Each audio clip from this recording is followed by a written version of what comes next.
माझ्या आयुष्यातला देवा काळजी मुवमेंट म्हणजे माझं मुंबईतून इथे शिफ्ट होणं.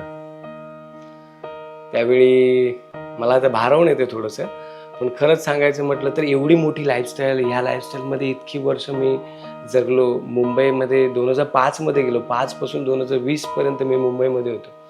मुंबईची लाईफस्टाईल वेगळी, मुंबईचं सगळंच वेगळं. ज्यावेळी मी गावी शिफ्ट झालो त्याच्या अगोदर 1 वर्ष अगोदरच माझं लग्न झालेलं.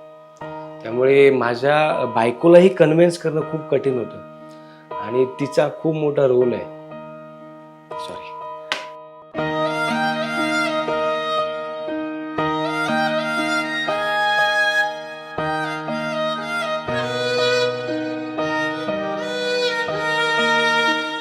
कोरोनाच्या काळामध्ये त्यावेळी हे म्युझियमचं एवढं सगळं वाहवाही व्हायला लागली.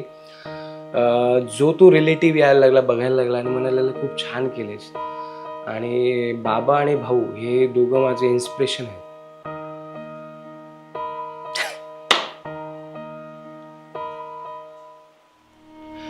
त्या दोघांनी बरंच सांगितलं, त्यांनी कन्व्हिन्स केलं आणि त्यांनी खूप मला सपोर्ट केला. घाबरू नको, सगळं होईल, व्यवस्थित होईल, तू ये इथे शिफ्ट हो, सगळं होईल. त्याच्यानंतर मी बायकोला कन्व्हिन्स केलं, ती कन्व्हिन्स झाली. मुळात ती कन्व्हिन्स झाली म्हणून आज हे सगळं बघायला मिळतं आणि मी इथे आहे. नाही तर ती बीटेक इलेक्ट्रिकल इंजिनियर आहे आज. अच्छा. आणि आज ती हाऊसवाईफ म्हणून माझ्यासोबत आहे, कारण इथे गव्हर्नमेंट जॉब नाही. त्यामुळे तो खरा माझा देवा काळजी मुवमेंट होता आणि देवाला काळजी म्हटलं आणि इथे शिफ्ट झालो.